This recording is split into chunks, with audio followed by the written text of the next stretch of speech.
Iran के missile हमले के बाद इजराइल मिडिल ईस्ट का शक्ति संतुलन बदलने की बात कर रहा है।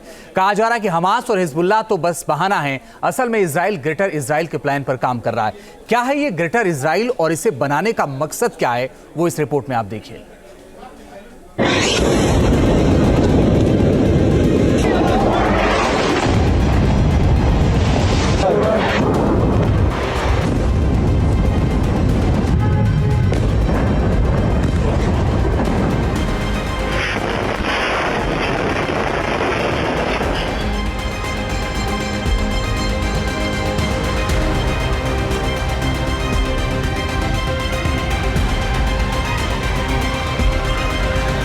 गाजा के बाद लेबनान में मचा घमासान।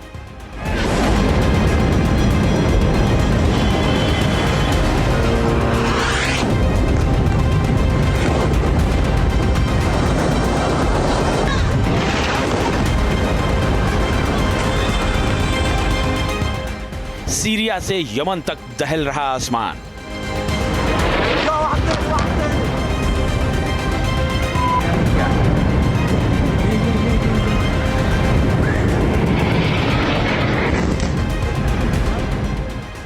इराक तुर्की में दिखेगा इजरायली निशान।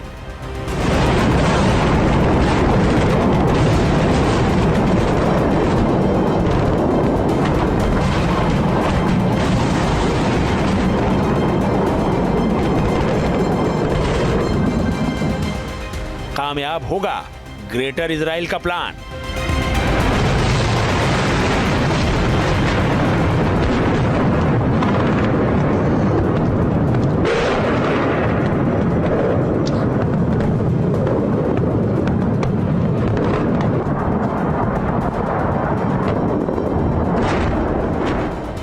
गाजा खंडहर हो गया, लेबनान उसी राह पर है। सीरिया और यमन में भी एक्शन शुरू हो गया है। इजराइल अब ना कुछ सुनने को तैयार है और ना ही रुकने को। इस बीच ईरान ने इजराइल पर हमला कर उसे मिडिल ईस्ट का नक्शा बदलने का मौका दे दिया है।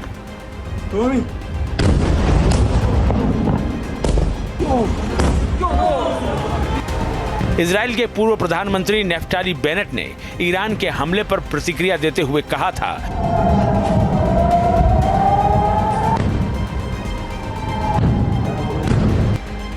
कि इजराइल के पास बीते 50 सालों में यह पहला मौका है जब वो मिडिल ईस्ट की तस्वीर बदल सके। इजराइल को इस मौके को हाथ से नहीं जाने देना चाहिए।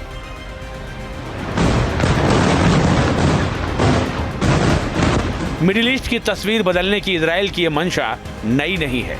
इसकी कल्पना आधुनिक यहूदीवाद के जनक थियोडोर हर्जल ने की थी। हर्जल के ग्रेटर इजराइल में फिलिस्तीन, Lebanon, Jordan, Syria greater Israel का हिस्सा है। इराक, सऊदी अरब और तुर्की का भी कुछ क्षेत्र ग्रेटर इजराइल का हिस्सा है। ग्रेटर इजराइल मिस्र की नील नदी से लेकर पश्चिम एशिया की फरात नदी तक फैला है।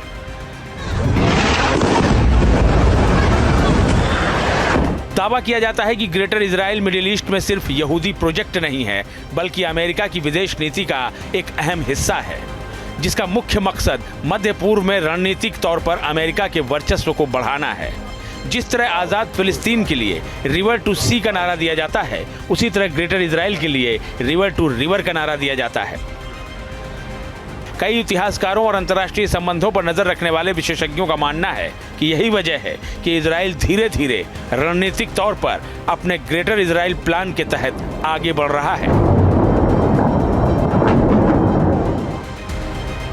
ईरान के इजराइल पर हमले के बाद इजराइल के पूर्व प्रधानमंत्री नेफ्टाली बेनेट ने भले ही मिडिल ईस्ट का नक्शा बदलने के मौके की बात कही, लेकिन उससे पहले ही इजरायली प्रधानमंत्री बेंजामिन नेतन्याहू ने 27 सितंबर को संयुक्त राष्ट्र में अपने संबोधन के दौरान 2 नक्शे दिखाकर इसके संकेत दे दिए थे। एक नक्शे को उन्होंने दुनिया के लिए श्राप बताया था, तो दूसरे को आशीर्वाद। नेतन्याहू ने जिस नक्शे को अभिशाप बताया था, उसमें सीरिया, इराक, ईरान और लेबनान को काले रंग में दिखाया गया था। इस नक्शे में फिलिस्तीन नहीं था, बल्कि फिलिस्तीन के पूरे हिस्से को इजराइल के तौर पर दिखाया गया था। वेस्ट बैंक, गाजा समेत पूरा फिलिस्तीन इजराइल में शामिल दिखाया गया था। लेबनान और सीरिया के खिलाफ इजरायली सेना सैन्य अभियान शुरू कर चुकी है। नेतन्याहू ने यूएन में दी गई अपनी स्पीच में इराक में शिया मिलिशिया के खिलाफ कार्रवाई के संकेत भी दे दिए थे। ये सभी देश ग्रेटर इजराइल के नक्शे में भी शामिल नजर आते हैं। माना जाता है कि ग्रेटर इजराइल प्रोजेक्ट के तहत Israel Lebanon, Jordan, Syria, Iraq और सऊदी अरब के कुछ हिस्सों में प्रॉक्सी स्टेट बनाना चाहता है। इसके लिए कुछ अरब देशों को कई हिस्सों में बांटने की मंशा भी शामिल है। फिलिस्तीन पर कब्जा और अरब देशों में फूट डालकर इजराइल मिडिल ईस्ट की सबसे बड़ी ताकत बन सकता है। इसके अलावा इस क्षेत्र में अमेरिका का प्रभुत्व भी बढ़ेगा। आयात निर्यात के तमाम स्ट्रेटेजिक रूट्स पर इजराइल और अमेरिका का दबदबा होगा। माना जा रहा है कि अमेरिका इसी स्ट्रेटजी के तहत मिडिल ईस्ट में इजराइल को फुल सपोर्ट कर रहा है।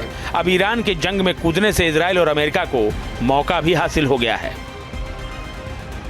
मंगलवार रात हुआ हमला ईरान के इजराइल के ट्रैप में फंसने का संकेत माना जा रहा है।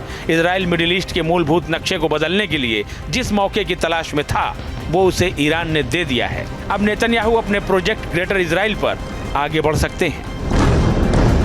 Team news nation. News nation अब व्हाट्सएप पर खबरों के ताजा अपडेट के लिए न्यूज नेशन के इस QR कोड को स्कैन करें